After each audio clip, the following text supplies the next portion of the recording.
Febrero de 2014. Los inmensos letreros de la Polar comenzaron a ser desmontados de los centros comerciales más exclusivos de Bogotá. En menos de 4 años, la ambiciosa promesa de revolucionar el retail en Colombia había terminado en una silenciosa liquidación. ¿Qué pasó con el gigante? Cuando aterrizaron en 2010, traían una fórmula que parecía invencible. Mega tiendas deslumbrantes de miles de metros cuadrados y tarjetas de crédito propias para seducir a la creciente clase media colombiana. Pasillos abarrotados y familias enteras estrenando con dinero plástico. Sin embargo, en un parpadeo, esos inmensos locales se convirtieron en un eco vacío. Donde antes resonaban las cajas registradoras y la euforia del consumo, solo quedaron estantes desmantelados y pasillos a oscuras. ¿Cómo se derrumba un imperio comercial con tantos recursos en un mercado tan prometedor? La respuesta no está en que los colombianos dejaran de comprar, sino en un devastador terremoto financiero originado a miles de kilómetros de distancia que destruyó todo a su paso. Esta es la historia de una de las caídas más rápidas del retail en Colombia. El día en que una ilusión financiera devoró un sueño comercial. Año 2010. Colombia atravesaba un momento de efervescencia económica y optimismo. Tras décadas de complejas turbulencias, el país se presentaba ante los mercados internacionales como una de las economías más sólidas y prometedoras de América Latina. Era la época en que la inversión extranjera fluía con fuerza y la clase media colombiana experimentaba un crecimiento sin precedentes. Para las familias en las principales ciudades, el poder adquisitivo había mejorado y la cultura de los centros comerciales se consolidaba no solo como un espacio de compras, sino como el epicentro del entretenimiento dominical. Las salidas familiares del fin de semana, impulsadas por el pago de la quincena, encontraban en los inmensos pasillos iluminados su destino favorito. Este ecosistema de consumo vibrante y en plena expansión fue el escenario perfecto para atraer la atención de un gigante del sur, Empresas La Polar. Esta cadena chilena no llegó a Colombia a probar suerte. Llegó con la postura de un conquistador corporativo. En su país de origen, La Polar había protagonizado lo que los analistas financieros de la época llamaban el milagro del retail. Su éxito no se basaba únicamente en vender televisores de pantalla plana, muebles modernos o ropa de temporada. La verdadera genialidad de su modelo radicaba en una estructura bifronte. Eran simultáneamente un inmenso almacén por departamentos y una agresiva entidad de crédito de consumo. La estrategia para conquistar el mercado colombiano se diseñó con una ambición desmesurada. La junta directiva anunció planes que superaban los cientos de millones de dólares en inversión. No buscaban locales discretos. Su objetivo eran los megaformatos. Negociaron y aseguraron miles de metros cuadrados en los centros comerciales más nuevos y exclusivos que se estaban construyendo en el país. Querían que la marca La Polar fuera ineludible visualmente. Pero el verdadero caballo de Troya de esta expansión era su producto financiero, la tarjeta La Polar. La compañía entendió que una vasta porción de los estratos medios y emergentes en Colombia encontraba barreras en la banca tradicional. Cientos de miles de colombianos deseaban equipar sus hogares, comprar los regalos de Navidad o estrenar ropa, pero carecían del historial crediticio exigido por los bancos convencionales.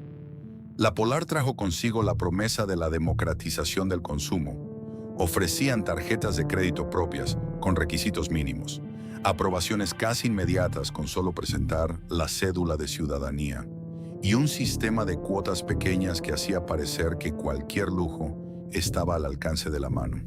En las opulentas ruedas de prensa celebradas en los hoteles más prestigiosos de Bogotá, los ejecutivos destilaban una confianza que rozaba la soberbia.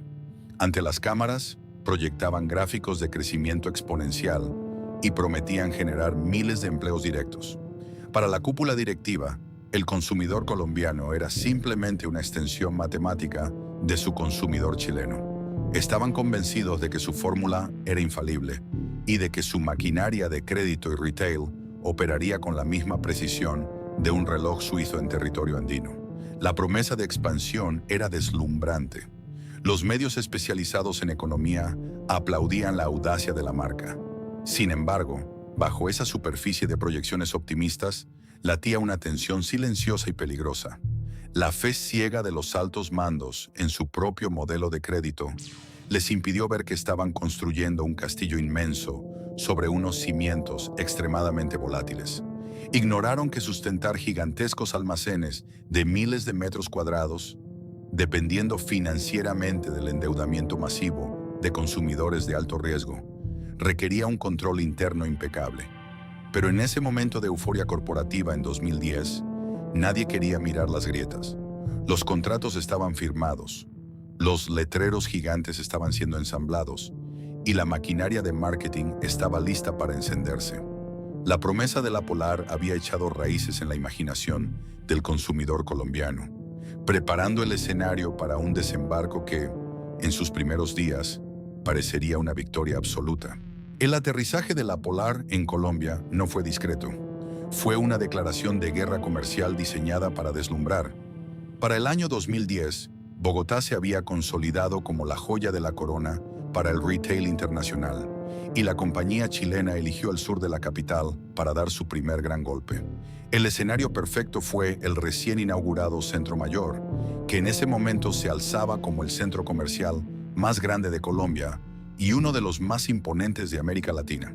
No era un movimiento al azar, era una incursión directa al corazón de una inmensa clase media emergente, ansiosa por consumir y tradicionalmente ignorada por la banca más conservadora.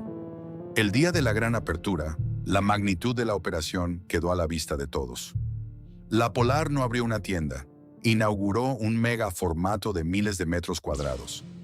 Al cruzar las puertas, los consumidores colombianos se encontraron con pasillos interminables y brillantemente iluminados, donde el diseño arquitectónico invitaba a perderse. Había secciones enteras dedicadas a la moda, con marcas propias y licencias internacionales, inmensas paredes de televisores de última tecnología encendidos al unísono y departamentos de hogar que prometían transformar cualquier apartamento bogotano en un espacio de revista. La estética era impecable, rivalizando directamente con gigantes ya establecidos en el país, como Falabella o las tiendas Ancla del Grupo Éxito. Sin embargo, el verdadero motor de este desembarco no estaba en los maniquíes ni en las pantallas planas. Estaba en manos de ejércitos de asesores comerciales, vestidos con uniformes impecables, que interceptaban a los clientes en cada esquina del almacén. Llevaban carpetas, tabletas y una oferta que parecía imposible de rechazar. ¿Desea llevar sus compras hoy mismo con un 20% de descuento? Solo necesitamos su cédula de ciudadanía. Ese era el núcleo de la estrategia, la tarjeta La Polar. Para miles de familias colombianas, esta representaba su primer acercamiento formal al crédito. El proceso era vertiginoso. En cuestión de 20 o 30 minutos, una persona que tal vez había entrado solo a vitrinear en su tarde de domingo familiar, salía del almacén con un plástico brillante y un cupo aprobado. La promesa de la democratización del consumo se estaba materializando frente a las cajas registradoras. Las filas en los módulos de atención financiera eran, a menudo, más largas que en los propios probadores de ropa. El impacto psicológico de este modelo en la cultura de consumo local fue inmediato. Los padres de familia podían financiar de manera inmediata los regalos de Navidad, estrenar ropa para fin de año o llevarse a casa la lavadora que necesitaban, dividiendo el impacto en cómodas cuotas mensuales. La ilusión de prosperidad llenaba las bolsas con el logotipo rojo de la empresa. Impulsados por estos asombrosos números iniciales, miles de tarjetas emitidas y niveles de tráfico peatonal que superaban las proyecciones más optimistas, los ejecutivos desplegaron el mapa de Colombia para acelerar la conquista. Las vallas publicitarias y los comerciales de televisión anunciaban que el gigante no se detendría en la capital. Se trazaron planes y se firmaron costosos contratos de arrendamiento para abrir nuevas sucursales mastodónticas en otras ciudades clave, como Medellín y Bucaramanga, en complejos comerciales de primer nivel, como el Cacique. El apetito por los metros cuadrados parecía insaciable, pero bajo el confeti, las luces de neón y los récords de emisión de tarjetas, latía una tensión invisible y letal. El modelo de negocio de la Polar era una maquinaria devoradora de capital. Cada televisor vendido a crédito, cada prenda de ropa financiada a 36 meses, significaba que la empresa entregaba mercancía pagada a sus proveedores a cambio de una promesa de pago futuro por parte de consumidores de alto riesgo.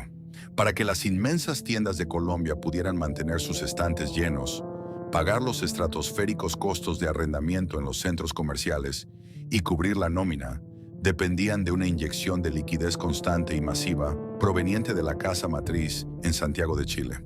En las lujosas oficinas administrativas de Bogotá, los directivos locales brindaban mirando las métricas de captación de clientes. Veían los pasillos abarrotados y las tarjetas deslizándose por los datáfonos como la prueba irrefutable de un éxito rotundo. Estaban convencidos de que el músculo financiero que los respaldaba era inagotable. No sabían que estaban celebrando sobre un espejismo. El desembarco en Colombia había sido rápido, agresivo y deslumbrante, pero sin que nadie en el país lo sospechara aún, la fortaleza que lo sostenía al otro lado del continente ya estaba herida de muerte por sus propias mentiras. Detrás de las relucientes vitrinas y los inmensos corredores iluminados, operaba una maquinaria mucho más compleja y silenciosa. Para el espectador casual, la Polar era una tienda por departamentos que vendía moda, tecnología y artículos para el hogar. Pero en la sala de juntas los directivos entendían una realidad fundamental. El negocio principal no era el comercio minorista, sino el sector financiero. La ropa, los muebles y los electrodomésticos eran simplemente el vehículo. El verdadero producto que se comercializaba a escala industrial era el crédito. Este modelo, que había catapultado a la compañía en su país de origen, se implementó en Colombia con una intensidad matemática. La estrategia consistía en atraer a un gran volumen de consumidores de los estratos medios que, hasta ese momento, no tenían un acceso amplio a los servicios bancarios tradicionales. La promesa de llevarse a casa un televisor de última generación o renovar el guardarropa completo, pagando en pequeñas cuotas mensuales, era el gancho perfecto. Sin embargo, el motor de las ganancias no residía en el margen de beneficio de un abrigo o una lavadora. El núcleo de la rentabilidad dependía de los intereses generados por los pagos financiados a 24 o 36 meses, además de las comisiones por el uso de la tarjeta de crédito de la tienda y los seguros asociados. Era una estructura diseñada para crear relaciones financieras a largo plazo con clientes de alto riesgo crediticio. Cada transacción en las cajas registradoras no era el final de una venta, sino el inicio de un contrato de deuda. Para que esta maquinaria financiera funcionara a la perfección, se requería una condición indispensable: un flujo constante e inmenso de tráfico peatonal. No se podía emitir cientos de miles de tarjetas de crédito desde una oficina pequeña. Se necesitaba un escenario grandioso que inspirara confianza y deseo. Es aquí donde la estrategia de los megaformatos se convirtió en una apuesta de altísimo riesgo. En lugar de expandirse gradualmente, con tiendas de tamaño moderado o explorar zonas periféricas de menor costo, la dirección decidió anclar su presencia en las ubicaciones más costosas y exclusivas de Colombia. Alquilaron superficies que superaban los 8.000 metros cuadrados en los centros comerciales de mayor prestigio en ciudades como Bogotá, Medellín y Bucaramanga. Estos espacios no solo eran gigantescos, sino que requerían inversiones millonarias en diseño de interiores, iluminación de vanguardia, sistemas de seguridad complejos y climatización constante. El costo operativo mensual de mantener abiertas estas catedrales del consumo era exorbitante. A la altísima factura del arrendamiento en zonas premium se sumaban los costos de una nómina extensa. Cada megatienda requería un ejército de vendedores, personal de seguridad, asesores financieros, cajeros y gerentes operativos. Los gastos fijos eran una presión implacable que no se detenía ni un solo día, independientemente de si las ventas alcanzaban las metas proyectadas o si el flujo de clientes disminuía temporalmente. Esta combinación de factores creó una asimetría financiera letal en la estructura operativa. Por un lado, la compañía tenía obligaciones inmediatas y gigantescas: pagar a los proveedores de la mercancía importada y nacional, cubrir los arriendos millonarios y sostener la operación diaria. Por otro lado, Sus ingresos reales estaban atados a las promesas de pago a largo plazo de sus clientes. Cuando un consumidor compraba un electrodoméstico a crédito, la tienda asumía el costo inmediato del producto frente al fabricante, pero recuperaba el dinero en fracciones a lo largo de varios años. Para mantener este delicado equilibrio, la operación en Colombia dependía de manera absoluta de inyecciones constantes de capital desde la matriz principal. Era un ecosistema que consumía efectivo a una velocidad alarmante para poder sostener la ilusión de abundancia en los estantes. Los inventarios debían renovarse continuamente para mantener el atractivo de la tienda frente a otras grandes cadenas competidoras. Esto forzaba a la empresa a seguir comprando grandes volúmenes de mercancía, mientras los retornos de su negocio de crédito tardaban meses o años en materializarse de forma líquida. Mientras los pasillos se llenaban de compradores deslumbrados por las promociones y los asesores celebraban cada nueva tarjeta emitida, el reloj avanzaba. Los megaformatos eran un triunfo visual del diseño y el marketing, pero en los libros contables representaban un ancla extremadamente pesada. La empresa estaba apostando todo a que el consumo interno se mantendría inquebrantable y a que su modelo de gestión de cartera operaría con una precisión absoluta. No sabían que estaban operando sobre una bomba de tiempo. La arquitectura financiera de la compañía exigía un entorno de perfección operativa que pronto sería destrozado. La presión de mantener las inmensas tiendas funcionando mientras se financiaba el estilo de vida de miles de clientes era insostenible sin un respaldo sólido. Y ese respaldo de la matriz, que todos en Colombia creían inamovible, estaba a punto de desmoronarse por completo. No por una falla de los consumidores locales, sino por una crisis catastrófica en el centro mismo de la corporación. Corría el primer semestre de 2011. En Colombia, la maquinaria de la Polar parecía aceitada y funcionando a máxima capacidad. Las vitrinas en Bogotá brillaban, las campañas publicitarias inundaban la televisión en horario estelar, y los asesores seguían captando miles de nuevos tarjetavientes cada mes. Para el consumidor colombiano promedio, la marca se consolidaba como una opción real, un nuevo competidor robusto capaz de medirse de tú a tú con los grandes jugadores del retail nacional. Sin embargo, a más de 4.000 kilómetros al sur, en Santiago de Chile, se estaba gestando una tormenta perfecta que destruiría esta ilusión de manera fulminante. El jueves 9 de junio de 2011, el mundo financiero latinoamericano se paralizó. A través de un hecho esencial enviado a la Superintendencia de Valores y Seguros en Chile, la Polar admitió una realidad devastadora.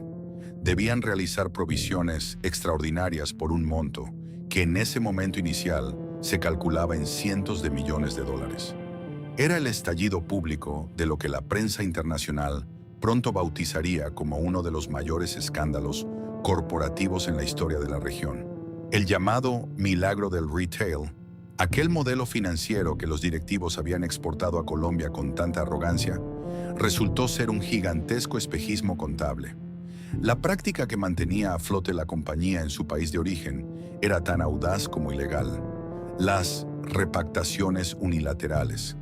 Para entender la magnitud del sismo, es necesario mirar cómo operaba la trampa. Cuando un cliente de la tarjeta de crédito en Chile dejaba de pagar y su deuda se volvía incobrable, la empresa, en lugar de registrar esa pérdida en sus balances contables, renegociaba la deuda automáticamente.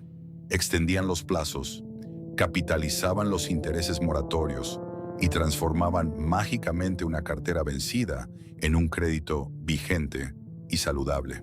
Y lo más grave, todo esto se hacía sin el conocimiento, ni la autorización, ni la firma del cliente.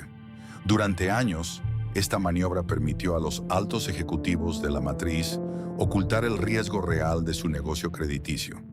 Presentaban informes financieros impecables, las acciones de la compañía volaban en la bolsa y los inversionistas inyectaban más capital, convencidos de la genialidad del modelo. Pero en el fondo, era una burbuja inflada con deudas ficticias y clientes que en realidad estaban asfixiados financieramente y no tenían cómo pagar. Cuando la burbuja finalmente estalló en junio de 2011, la reacción del mercado fue brutal. Las acciones de la Polar se desplomaron en cuestión de horas. Los ejecutivos responsables fueron removidos de sus cargos, enfrentando inminentes investigaciones penales por fraude, lavado de activos y entrega de información falsa al mercado. La compañía matriz quedó prácticamente paralizada, asfixiada por el escrutinio de los reguladores, el pánico de los accionistas y la furia de cientos de miles de consumidores engañados. En las oficinas administrativas de La Polar en Bogotá, la noticia cayó como un yunque. Hasta ese jueves, la principal preocupación de los directivos locales era cómo optimizar las gigantescas tiendas de Centro Mayor y cómo preparar la inminente apertura del mega formato en el centro comercial Cacique en Bucaramanga. De repente los teléfonos comenzaron a sonar con una urgencia inusitada. Las pantallas de los computadores en la sala de juntas mostraban los titulares rojos de los diarios financieros internacionales. El pánico se apoderó de los pasillos corporativos. La gerencia en Colombia se enfrentaba a una realidad aterrorizante. La casa matriz, que hasta hacía unas horas era vista como un gigante invencible con bolsillos inagotables, estaba en llamas y al borde de la quiebra. Para la filial colombiana, este terremoto financiero representaba una amenaza de muerte inmediata. Como se había establecido en su ambicioso modelo de expansión, la operación local estaba diseñada para quemar grandes cantidades de dinero en sus primeros años.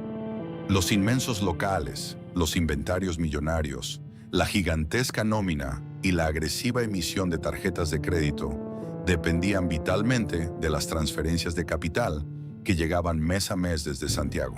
La operación en Colombia aún no era autosostenible. Necesitaba el oxígeno financiero de Chile para pagar los abultados arriendos y mantener la ilusión de abundancia en los estantes. Tras el estallido del escándalo, ese grifo de dólares se cerró de golpe. La nueva junta directiva en Chile, instalada de emergencia para intentar salvar los restos de la compañía, ordenó un congelamiento absoluto de fondos. Cada peso que entraba a la empresa matriz debía destinarse a cubrir el agujero negro dejado por el fraude y a calmar a los acreedores enfurecidos. La expansión internacional pasó de ser el gran proyecto estrella a convertirse en un lastre indeseable. Los ejecutivos en Colombia se encontraron repentinamente al mando de un transatlántico en medio del océano, pero con los motores apagados.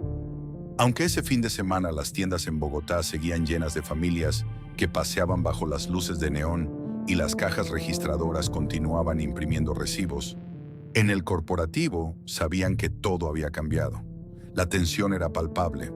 Sabían que las noticias internacionales no tardarían en hacer eco en la prensa colombiana. Sabían que los proveedores, los bancos locales y los dueños de los centros comerciales comenzarían a hacer preguntas incómodas. Y lo peor de todo, sabían que sin el respaldo económico de la matriz, mantener operativas esas inmensas catedrales del consumo sería financieramente imposible. El terremoto no había derrumbado las paredes de las tiendas, pero había agrietado irremediablemente los cimientos sobre los que descansaba todo el imperio de La Polar en Colombia.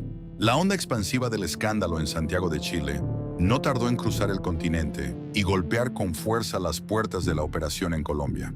Ante la magnitud de la crisis, la primera reacción de la gerencia local fue intentar construir un cortafuegos inmediato. El objetivo era desesperado pero claro: aislar a la filial colombiana del incendio corporativo que estaba consumiendo a la casa matriz. Se necesitaba convencer al mercado, a los clientes y, sobre todo, a los socios estratégicos, de que el problema estaba encapsulado en el sur y no afectaría las inmensas tiendas que operaban en suelo colombiano. Los departamentos de comunicaciones y relaciones públicas entraron en estado de emergencia. Se redactaron y distribuyeron comunicados de prensa con una celeridad asombrosa, buscando dominar la narrativa antes de que el pánico se apoderara del sector comercial. El mensaje central repetido en los medios de comunicación y en reuniones a puerta cerrada era que Empresas La Polar Colombia funcionaba como una entidad con independencia operativa y que las prácticas fraudulentas de repactación de créditos habían sido un fenómeno exclusivo de la administración chilena. Durante las primeras semanas posteriores al estallido del escándalo, los altos ejecutivos en Bogotá Iniciaron una gira exhaustiva por los despachos de los principales bancos locales y las oficinas de las administraciones de los centros comerciales. Intentaban proyectar una imagen de absoluta normalidad. Llevaban consigo proyecciones de ventas, reportes de tráfico de clientes y cifras sobre la creciente emisión de tarjetas de crédito en el país. Argumentaban que el modelo de negocio básico seguía siendo sólido y que el consumidor colombiano seguía respondiendo positivamente a la propuesta de los megaformatos. Simultáneamente, al interior de las sucursales, se giraron instrucciones estrictas a los gerentes de tienda y a los líderes de piso. La atención al cliente debía ser más impecable que nunca. Los asesores financieros debían continuar ofreciendo las tarjetas con la misma agresividad comercial, y los exhibidores debían mantenerse perfectamente organizados. Para el cliente que paseaba un sábado por la tarde por los pasillos iluminados, nada debía parecer fuera de lugar. La orden era mantener la ilusión de prosperidad a cualquier costo. Sin embargo, este muro de contención mediático y corporativo estaba hecho de papel. En el implacable mundo del retail y las finanzas, la confianza es una moneda mucho más valiosa que el capital líquido. Y una vez que se quiebra a esa escala, las palabras de tranquilidad no tienen ningún peso. A pesar de los esfuerzos de la filial colombiana, los analistas de riesgo y los grandes inversores internacionales entendían perfectamente la arquitectura del negocio. Sabían que la Polar Colombia no era una isla autosuficiente, sino un satélite que dependía vitalmente del centro de mando financiero. Un centro que ahora estaba bajo investigación criminal. El cortafuegos falló y el efecto dominó comenzó a derribar cada pilar de la operación. El primer impacto tangible de la pérdida de confianza no provino de los consumidores, sino de los eslabones más críticos de la cadena de suministro: los proveedores. Las marcas de electrodomésticos, los fabricantes de tecnología, las casas de moda y los distribuidores locales observaban con terror las noticias que llegaban desde Chile. Comprendieron rápidamente que si la matriz estaba al borde de la quiebra y congelaba sus pagos, la sucursal en Colombia pronto se quedaría sin liquidez para cumplir con sus obligaciones. De la noche a la mañana, las condiciones comerciales cambiaron de manera drástica y despiadada. Los proveedores que antes otorgaban plazos de pago de 60 o 90 días para llenar los inmensos estantes de las tiendas, comenzaron a exigir pagos de contado por adelantado antes de despachar un solo camión con mercancía. Otros, por temor a verse arrastrados en una posible liquidación, simplemente cortaron por completo las líneas de crédito comercial y suspendieron los despachos. Esta reacción del mercado de proveedores fue el golpe de gracia para el modelo operativo. Los megaformatos de miles de metros cuadrados son bestias insaciables. Requieren un flujo constante y masivo de nuevos productos para mantenerse atractivos. Sin el crédito de los fabricantes, la única forma de comprar inventario era utilizando capital en efectivo. Pero el flujo de caja interno de la operación colombiana era insuficiente, ya que gran parte de sus ingresos estaba atada a las cuotas mensuales de las tarjetas de crédito de sus clientes, dinero que tardaría meses o años en recuperarse por completo. La mirada se dirigió entonces por última vez hacia la casa matriz en Chile, en busca de un salvavidas. Pero la respuesta que llegó desde Santiago fue definitiva y lapidaria. La nueva directiva, enfocada exclusivamente en evitar la quiebra inminente, reestructurar la abrumadora deuda y enfrentar las demandas judiciales, emitió una orden estricta. Se cortaba de raíz cualquier inyección de capital hacia las operaciones internacionales. No habría más dinero para financiar el agresivo plan de expansión en Colombia, no habría fondos para respaldar la compra de nuevos inventarios y no habría apoyo para cubrir los astronómicos costos fijos. La asfixia fue instantánea. La filial fue brutalmente aislada y abandonada a su suerte, obligada a sobrevivir únicamente con los recursos que pudiera generar internamente, lo cual era matemáticamente imposible dada la estructura de costos que habían diseñado. El ambiente en las oficinas corporativas se transformó. Las proyecciones de apertura de nuevas tiendas fueron archivadas definitivamente. Los millonarios contratos de arrendamiento en los centros comerciales pasaron de ser trofeos de expansión a convertirse en cadenas que amenazaban con hundir el barco rápidamente. La operación en Colombia había quedado completamente desconectada de su soporte vital. Ahora, el desafío ya no era conquistar el mercado, ni revolucionar el crédito de consumo. La única directriz que importaba era la supervivencia pura y dura. Una supervivencia que dependía de estantes que cada día resultaba más difícil llenar. En los pasillos de los grandes centros comerciales, la vida seguía su curso habitual. Bogotá, Medellín y Bucaramanga vibraban con el bullicio de los fines de semana. Familias paseando, cines abarrotados y vitrinas compitiendo por la atención del consumidor. Pero al interior de las sucursales de La Polar, el silencio comenzaba a devorar el espacio con una lentitud escalofriante. La decisión de la casa matriz en Chile de cortar de tajo todo el flujo de caja había transformado la prometedora operación colombiana en un ecosistema moribundo. El primer síntoma de esta agonía no se leyó en los complejos reportes financieros que circulaban a puerta cerrada en las oficinas administrativas. Se hizo dolorosa y visualmente evidente en las estanterías de los almacenes. Los megaformatos, esas inmensas catedrales del consumo por las que la marca había apostado todo, revelaron repentinamente su peor vulnerabilidad. Cuando tienes un local que supera los 8.000 metros cuadrados en un centro comercial premium como Centro Mayor, tu mayor activo es la abundancia visual. Sin embargo, sin inventario fresco y constante, ese tamaño gigantesco se convierte en un abismo imposible de disimular. A medida que los distribuidores nacionales e internacionales de tecnología, moda y línea blanca suspendieron los despachos por el terror a no recibir sus pagos, los exhibidores comenzaron a vaciarse inexorablemente. Los gerentes de tienda, atrapados entre las directrices corporativas y la cruda realidad del piso de ventas, implementaron tácticas desesperadas de merchandising visual para enmascarar la escasez. Era un ejercicio de ilusionismo corporativo. Los empleados recibían órdenes de separar las prendas de vestir a distancias inusuales en los percheros para dar la sensación de volumen.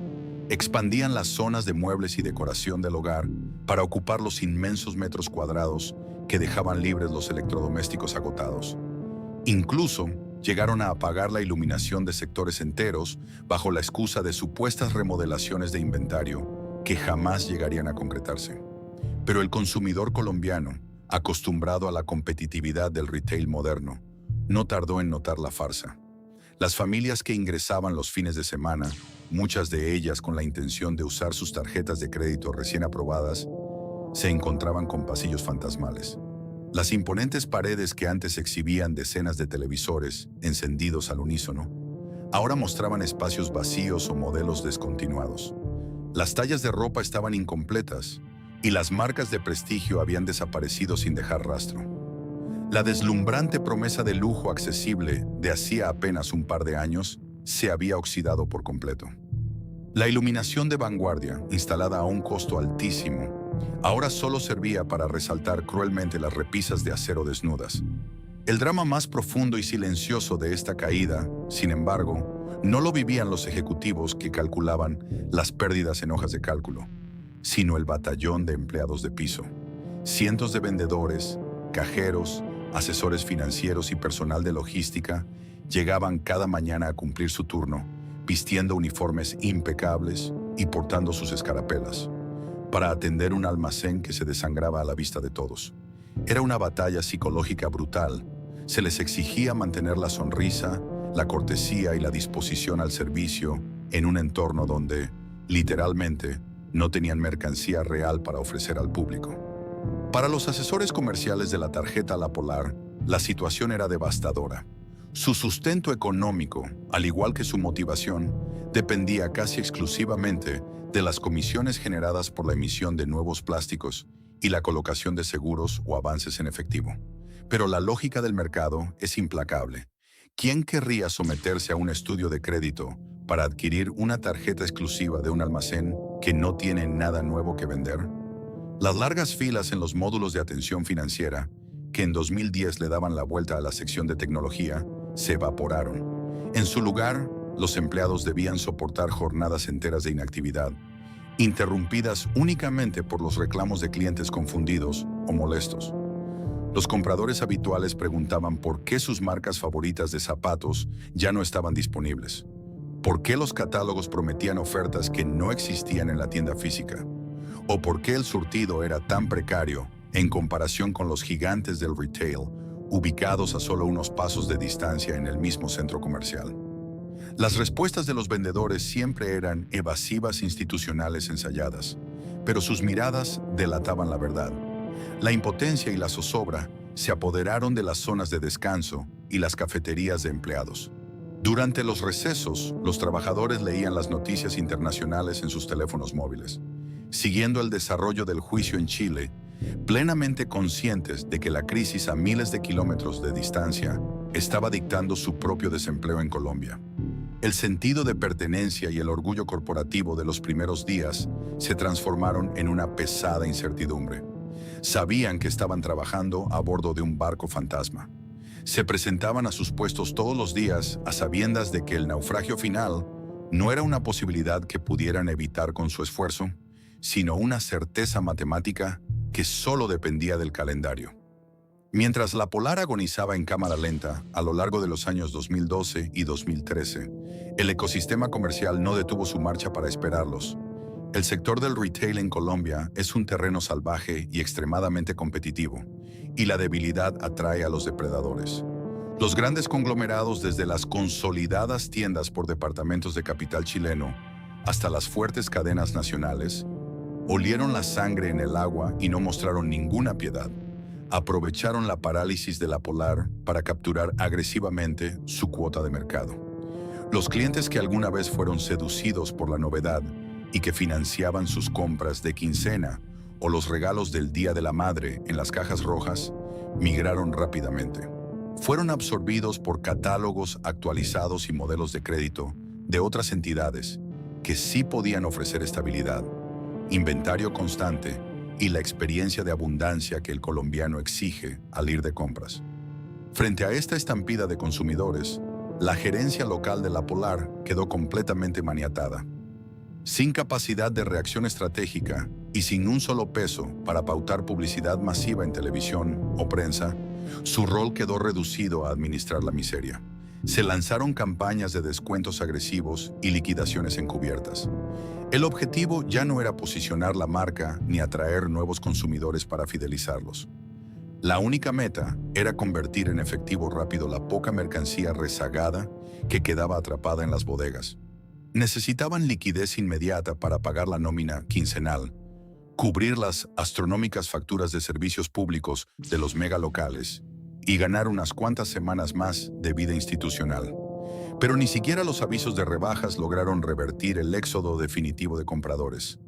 Para el cliente promedio, entrar a la Polar generaba más melancolía que deseo de compra. Para finales de 2013, la estampa de la marca en el país era desoladora. Sus locales, estratégicamente ubicados en las zonas de mayor tráfico, de los centros comerciales más caros, se sentían fríos, carentes de la energía vital y el ruido característico del comercio próspero. Ya no había activaciones de marca en los pasillos, ni decoraciones de Navidad ostentosas, ni promotores invitando a probar el último sistema de sonido. La batalla por la supervivencia se había perdido de manera irreversible. Las inmensas vitrinas, que alguna vez fueron el símbolo de una promesa de expansión imparable, ahora eran un monumento físico a la parálisis corporativa. El mercado colombiano había dictado su sentencia, dejando a la junta directiva atrapada en una esquina, con una única, inevitable y dolorosa salida administrativa por delante. A comienzos de 2014, la atmósfera en los despachos gerenciales y en la sala de juntas de la Polar ya no albergaba ninguna esperanza de rescate milagroso. El tiempo de las proyecciones optimistas, de los planes de contingencia a medias y de las promesas corporativas había expirado de manera definitiva. Los informes que reposaban sobre la mesa no mostraban un panorama de crisis transitoria, sino una devastación financiera irreversible. Las pérdidas acumuladas en la operación de Colombia, sumadas al colapso de la caja matriz en Chile, convertían cualquier intento de continuar en una sangría insostenible que amenazaba con arrastrar lo poco que quedaba en pie de la corporación. Los estados financieros mostraban números en rojo escarlata. La filial colombiana, que había nacido con la ambición de capturar un mercado masivo a través de sus inmensos formatos, se había transformado en un sumidero de recursos. Mantener abiertas las sucursales en las ubicaciones más costosas de las principales ciudades del país exigía un flujo de capital diario que la compañía ya no poseía. Los pasivos acumulados con proveedores locales, las deudas con las entidades financieras y los compromisos contractuales de los alquileres superaban con creces cualquier proyección realista de ingresos futuros. En la sala de juntas, la discusión dejó de girar en torno a cómo relanzar el negocio o cómo recuperar la confianza de los consumidores. La única pregunta sobre la mesa era cómo minimizar el impacto legal y operativo de una retirada total. Los directivos entendieron que la operación en Colombia estaba absorbiendo oxígeno y recursos que la matriz necesitaba desesperadamente para cumplir con los acuerdos de reorganización judicial y responder ante los acreedores y tribunales en Santiago de Chile. Continuar operando en territorio colombiano ya no era una estrategia comercial, era una irresponsabilidad financiera que aceleraba el naufragio global. La decisión final se adoptó bajo una fría lógica corporativa. La junta directiva emitió el veredicto ineludible: la liquidación y la salida total del mercado colombiano. No quedaban alternativas viables. La marca que había prometido revolucionar el crédito de consumo y las tiendas por departamentos en el país debía admitir su derrota ante la implacable realidad de los números. El golpe institucional se materializó a través de un comunicado de prensa tan sobrio como inapelable. En pocas líneas, redactadas con la fría precisión del lenguaje corporativo, se anunció el cese definitivo de las operaciones de La Polar en Colombia y el inicio formal del proceso de liquidación de activos y cierre de tiendas. Aquella nota de prensa oficial fue el epitafio de un proyecto que había costado cientos de millones de dólares y que había generado tantas expectativas apenas unos años antes. Para los gerentes locales, firmar y acatar aquella orden significaba el punto final de una pesadilla administrativa. Para los cientos de trabajadores que aún acudían cada mañana a cumplir sus turnos en las tiendas semivacías, la noticia representó la confirmación oficial de lo que ya sospechaban desde hacía meses. El veredicto en la sala de juntas no solo cerraba un capítulo empresarial, borraba de un solo golpe la ilusión de una expansión que había comenzado con bombos y platillos en los centros comerciales más exclusivos y terminaba en el silencio de una liquidación inevitable. El epílogo de La Polar en Colombia no estuvo marcado por discursos rimbombantes ni por comunicados solemnes, sino por el sonido seco y mecánico del desmantelamiento. Hacia finales de 2014, el proceso formal de liquidación judicial, decretado por la Superintendencia de Sociedades, convirtió las grandes superficies comerciales en escenarios de un inventario fúnebre. En los centros comerciales más exclusivos de Bogotá y las principales ciudades, las persianas metálicas de los enormes locales comenzaron a descender antes de tiempo, revelando una cruda postal de desolación corporativa. Los últimos días de apertura funcionaron bajo la lógica de la liquidación total de activos. Los letreros rojos que alguna vez prometieron facilidades de crédito y un futuro brillante fueron reemplazados por carteles improvisados de grandes descuentos por cierre. Los compradores, atraídos por la curiosidad o por la oportunidad de cazar saldos, recorrían unos pasillos que ya no disimulaban su vaciamiento. Las estanterías de acero, antes repletas de productos, lucían desnudas y polvorientas. En las secciones de tecnología y electrodomésticos, los enormes paneles de exhibición permanecían apagados, transformados en muros negros y silenciosos que reflejaban el vacío del lugar. Detrás de los mesones de atención, los empleados vivían las horas más amargas de su experiencia laboral. Ya no quedaban metas de colocación de tarjetas ni clientes firmando contratos a plazos. La rutina diaria consistía en atender las últimas filas de personas con vales o devoluciones, mientras los delegados del proceso de insolvencia revisaban cajas registradoras y levantaban actas detalladas de los bienes restantes. El ambiente de trabajo estaba teñido por la resignación. La incertidumbre de los meses previos se había disipado para dar paso a la certeza del desempleo y al cierre definitivo de las oficinas administrativas. Los sonidos del piso de ventas cambiaron radicalmente. El bullicio alegre de las familias y la música ambiental comercial fueron sustituidos por el golpeteo metálico de las herramientas al desarmar los estantes, el zumbido de las carretillas de carga y el crujir del plástico de embalaje. Los equipos de cómputo, los muebles de oficina y los escasos inventarios remanentes fueron inventariados, tasados y vendidos al mejor postor para intentar honrar las deudas pendientes con los acreedores prioritarios y los extrabajadores. Para los centros comerciales que alguna vez pelearon por albergar estos gigantescos formatos, la partida de la marca dejó un hueco físico colosal en sus mapas de circulación. Millones de metros cuadrados de espacio comercial quedaron súbitamente en silencio, obligando a las administraciones a iniciar largos procesos de reestructuración y subdivisión de los espacios para atraer a nuevos operadores capaces de revivir el flujo de visitantes. Cuando el último decreto de liquidación quedó en firme y las puertas terminaron de cerrarse de manera definitiva, la presencia de la Polar en el suelo colombiano se esfumó sin dejar rastro operativo. No quedó ninguna tienda abierta, ningún empleado en los pasillos, ni ninguna tarjeta activa. Aquellas catedrales del consumo que habían prometido transformar la experiencia de compra de la clase media se redujeron a memorias en los libros contables y a una lección imborrable sobre la fragilidad de los imperios construidos sobre cimientos financieros vulnerables. La desaparición de la Polar en Colombia dejó un vacío físico en los centros comerciales más exclusivos del país, pero su verdadera huella trascendió con creces los metros cuadrados abandonados. El fugaz paso de la compañía no fue simplemente un fracaso corporativo aislado. Se convirtió en uno de los casos de estudio más aleccionadores sobre la fragilidad de los modelos de negocio construidos sobre cimientos financieros artificiales.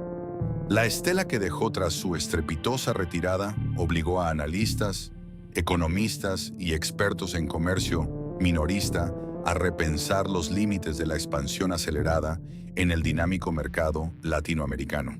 A nivel económico y estructural, el legado principal de este episodio radica en la advertencia sobre los peligros de desvincular el crecimiento comercial de la realidad de los riesgos crediticios.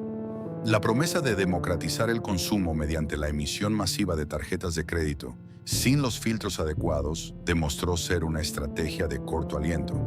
Cuando el motor financiero central colapsó a miles de kilómetros de distancia, se hizo evidente que una red de tiendas físicas, por muy imponente y lujosa que fuera, no puede sostenerse únicamente sobre promesas de pagos futuros y deudas renegociadas.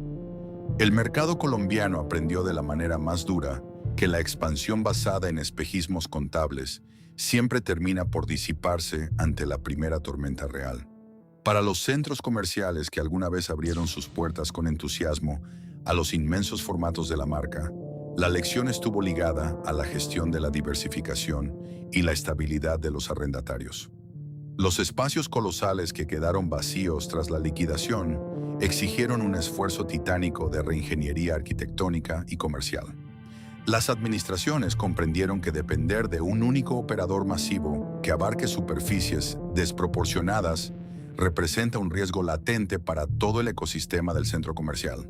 Con el tiempo, esos grandes vacíos fueron subdivididos, rediseñados y ocupados por múltiples marcas o propuestas de entretenimiento, transformando la crisis de espacio en una oportunidad para descentralizar y modernizar la oferta al visitante. Pero más allá de las cifras y los balances de liquidación, el mayor peso de este legado recae en el impacto humano y en la memoria colectiva del sector. Para los cientos de empleados, asesores y trabajadores que dedicaron su esfuerzo a levantar un proyecto que prometía revolucionar la industria, el cierre definitivo representó una experiencia imborrable de desilusión corporativa. La historia de esta marca en el país se consolidó en el imaginario popular como el claro ejemplo de un gigante que brilló con intensidad artificial, generando altas expectativas de empleo y consumo, para luego evaporarse sin dejar raíces sólidas en la cultura comercial del país. Hoy en día, al recorrer los pasillos de aquellos centros comerciales en Bogotá, Medellín o Bucaramanga, es difícil encontrar rastros físicos de lo que un día pretendió ser un imperio del retail. Sin embargo, la lección institucional permanece intacta. La Polar en Colombia se mantiene en los anales de la historia económica como el testimonio de que en el comercio minorista, la velocidad de la expansión y el brillo de las grandes vitrinas jamás podrán reemplazar la solidez financiera, la transparencia estructural y el respeto riguroso por las reglas del mercado. Un espejo que se rompió antes de tiempo, recordando a las futuras generaciones de empresarios que los imperios construidos sobre ilusiones financieras están condenados a disolverse en el silencio del olvido. La historia de la Polar en Colombia, como la de tantas otras grandes apuestas comerciales que alguna vez encendieron los pasillos de nuestros centros comerciales, nos deja una lección profunda que trasciende los balances contables y las salas de juntas internacionales. No se trató simplemente de la caída estrepitosa de una compañía extranjera, sino de un recordatorio implacable sobre la naturaleza del consumo moderno. Un imperio no se sostiene únicamente con el brillo de las vitrinas, las luces de neón o la facilidad artificial del crédito rápido.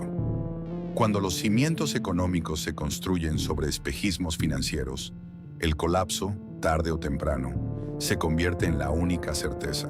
A lo largo de este recorrido, hemos visto cómo las grandes superficies, los almacenes por departamentos y las cadenas de retail no son solo estructuras comerciales frías, son en realidad puntos de encuentro de la vida social, escenarios de la cultura urbana, refugios de la clase media en expansión y testigos silenciosos de las aspiraciones familiares.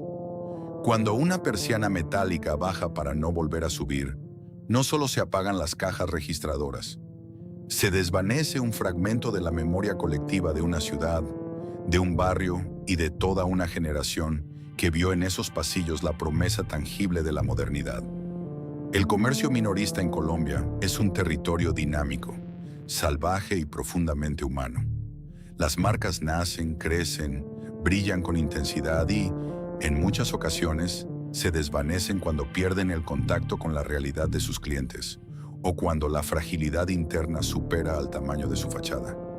Pero incluso cuando el último letrero es desmontado y los grandes espacios comerciales quedan sumidos en el silencio, lo que permanece es la lección imborrable de su paso por nuestra historia. Gracias por acompañarnos en este recorrido por las entrañas de la memoria comercial de Colombia. Si este documental te hizo recordar aquellos sábados de vitrinas y familia, te invitamos a suscribirte al canal, dejar tu comentario compartiendo tus propias vivencias y compartir este video con quienes también llevan la historia del comercio en su memoria. Nos vemos en nuestra próxima historia.